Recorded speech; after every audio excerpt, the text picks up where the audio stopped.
Mo bàbá mi fún wọn, òkú nítorí rẹ̀, kí n lè ra ọ padà, mo lè jíde ìnògo.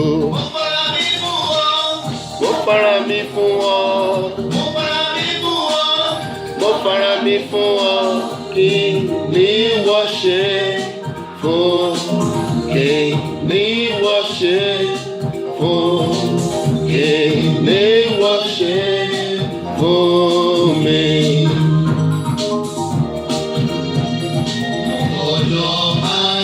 Ọjọ́ ayé mi ṣe wàhálà fún ọ, kí ìwọ bá lè mọ̀ adùn ayérayé. Mo fara mi fún ọ, mo fara mi fún ọ, mo fara mi fún ọ, mo fara mi fún ọ, kí ni wọ́n ṣe fún, kí ni wọ́n ṣe fún mi. Mo tún kí wa kú ìkàlẹ̀ níbi gbogbo tí ẹ ti ń gbọ́ mi ní àkókò yìí. Mo dẹ̀ dúpẹ́ lọ́wọ́ Ọlọ́run fún ayé yín torí wípé oore ọ̀fẹ́ ní gbogbo wa jọ rí gbà.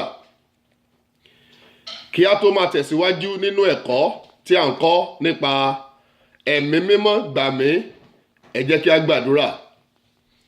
Ní orúkọ Jésù, ní agbára ẹ̀jẹ̀ Jésù, Ọlọ́run ayérayé a tún gbé yín ga ní àkókò yìí, gba ọpẹ́ wa.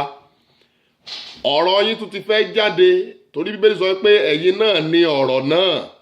Lórúkọ Jésù Kristi, bí ọ̀rọ̀ yìí ti jáde kó jáde pẹ̀lú agbára. Gbogbo ẹ̀dá tí ó ń gbọ́ tí ó sì ń wò ó, lórúkọ Jésù kárí ìyanu. Ọwọ́ agbára àti ọwọ́ ìyanu tí ayé wa nílò lórúkọ Jésù Kristi kó wọnú ayé wa. Àti ẹ̀yin àti èmi a ó fi ìjọba Ọlọ́run ṣe ìrìjẹ. Ọlọ́run gbọ́ kó ṣe bẹ́ẹ̀. Jésù Olúwa wa. Orúkọ mi ni olùṣọ́ àgùntàn Adébọ̀wálé Dáìró. À ń tẹ̀síwájú nínú ẹ̀kọ́ ẹ̀mí mímọ́. Ẹ̀kọ́ ẹ̀mí mímọ́, odò tí ènìyàn ò lè wa òkun rẹ̀ já ni. Torí wípé ó wà títí láé ni. Ẹ̀mí mímọ́ wà títí. Ibi tí a ó ti gbára wa níyànjú ní àkókò yìí ó wà nínú Iṣẹ́ àwọn Àpọ́stólì orí 9. Tí a bá fẹ́ ka ẹ̀kọ́ yẹn gan, a ó kà láti ẹsẹ̀ 1 títí dé 20. Ṣùgbọ́n a ò ní lè ka gbogbo ẹ̀kọ́ yìí. A ó kàn wo láti bí ẹsẹ̀ 17 títí dé 20. Ìtàn yìí ní í ṣe pẹ̀lú ìtàn Sọ́ọ̀lù tí Ọlọ́run yí padà sí Pọ́ọ̀lù. Ohun tí ó ṣẹlẹ̀ ni wípé ìrìn àjò Sọ́ọ̀lù ó jẹ́ ìrìn àjò tí ó lágbára.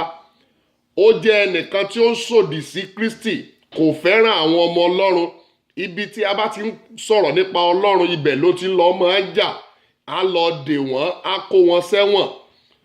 Ṣùgbọ́n lé ọjọ́ kan, Ọlọ́run pàdé Sọ́ọ̀lù. Gbogbo ẹ̀yin tẹ́ ń wò mí yìí, mo gbàdúrà, mo dẹ̀ sọ tẹ́lẹ̀ sí ayé yín, Ọlọ́run máa bá ayé yín pàdé. Lórúkọ Jésù Kristi Násárẹ́tì, ibi tí ẹ ti ń retí ìbápàdé Ọlọ́run yẹn gan, lórúkọ Jésù Kristi, ẹ̀mí mímọ́ máa bá yín pàdé. Ibi tí ẹ ti fẹ́ kí Ọlọ́run kó dáhùn sí ọ̀rọ̀ ayé yín yẹn gan, lórúkọ Jésù Kristi, Ọlọ́run máa dáhùn. Ibi tí ẹ ti ń pe orúkọ Olúwa yẹn tẹ́ ẹ dẹ̀ ń retí ìdáhùn, lórúkọ Jésù Kristi, bí ẹ ṣe gbàgbọ́ pẹ̀lú mi, lórúkọ Jésù Kristi, ẹ máa rí ìdáhùn. Bíbélì wípé Ananiah sì lọ, ó sì wọ ilé náà. Nígbà tí ó sì ti fi ọwọ́ rẹ̀ lé, ẹ̀mí Ọlọ́run ti sọ fún Ananiah wípé Sọ́ọ̀lù ń bọ̀ o. Ibi tí ó sì gbé ní, Bíbélì jẹ́ kó yé wípé Ananiah wá lọ sí ibi tí Sọ́ọ̀lù gbé wà. Tá a bá sì ka ẹ̀kọ́ yìí, a rí wípé Sọ́ọ̀lù ò rína mọ́ nígbà tí ìran ńlá yẹn tó ṣẹlẹ̀ sí ayé rẹ̀, kò rína. Bíbélì sọ fún wa pé Ananiah sì fi ọwọ́ rẹ̀ lé. Ó ní, Sọ́ọ̀lù arákùnrin, Olúwa ni ó rán mi Jésù tí ó fi ara hàn ọ́, ẹnìkan ń gbóhùn mi lọ́wọ́lọ́wọ́, Ọlọ́run máa fi ara hàn yín. Ẹ gbọ́ eléyìí dáadáa, tí ẹ̀mí wọn bá ti wà nínú ayé ènìyàn, ó ti di dandan èèyàn gbọ́dọ̀ máa ní ìfarahàn Ọlọ́run. Ọlọ́run gbọ́dọ̀ lè máa fi ara hàn yín. Mọ́mì, Ọlọ́run gbọ́dọ̀ máa fi ara hàn yín. Ẹ̀yin dádì, ẹ̀yin ẹ̀gbọ́n mi, ẹ̀yin àbúrò mi, Ọlọ́run gbọ́dọ̀ lè máa fi ara hàn yín. Bí sọ fún mi wípé Sọ́ọ̀lù arákùnrin, Olúwa tí ó rán mi, Jésù tí ó fi ìran hàn ọ́ ní ọ̀nà ni ìwọ bá wá, kí ìwọ kí ó lè ríran, kí o sì kún fún ẹ̀mí mímọ́. Ọ̀nà méjì ni.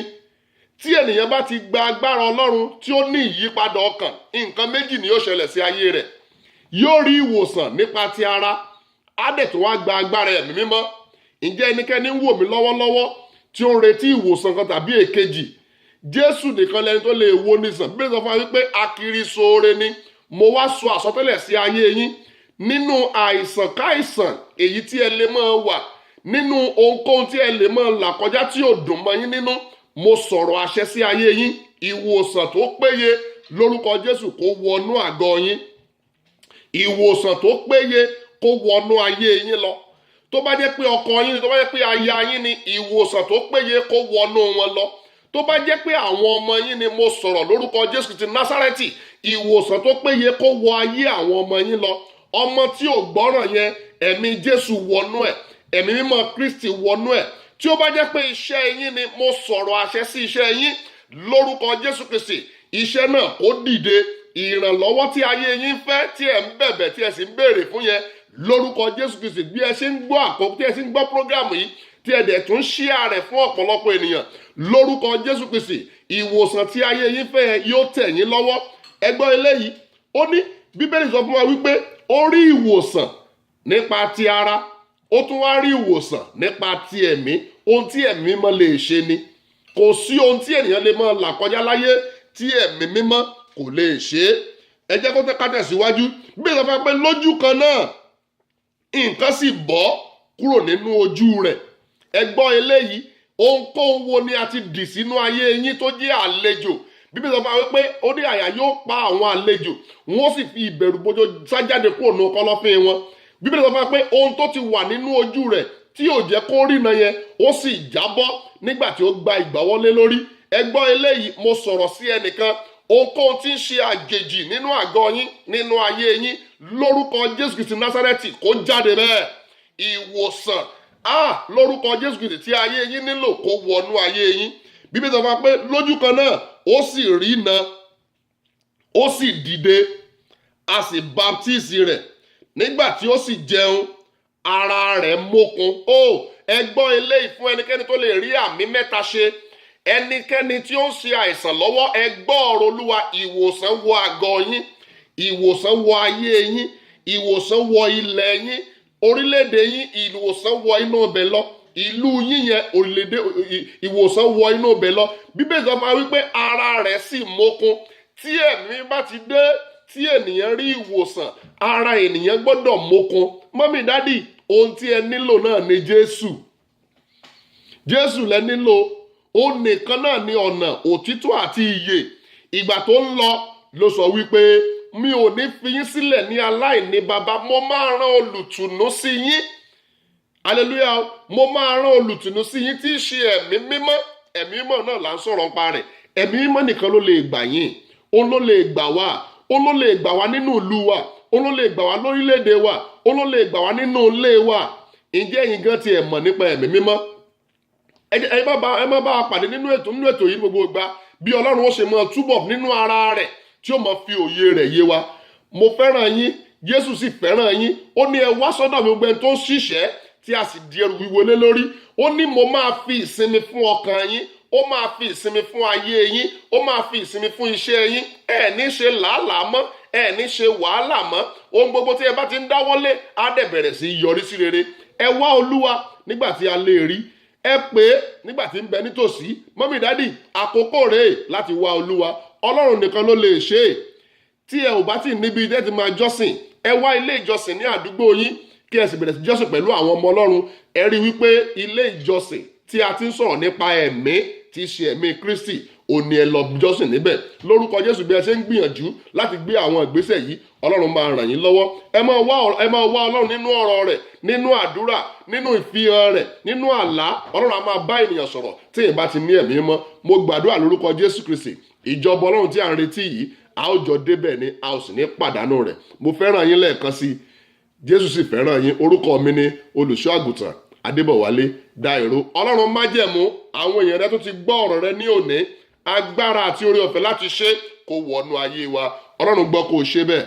Jésù Olúwa wa. Àmín, àmín, àmín ní orúkọ Jésù. Hallelujah, hallelujah.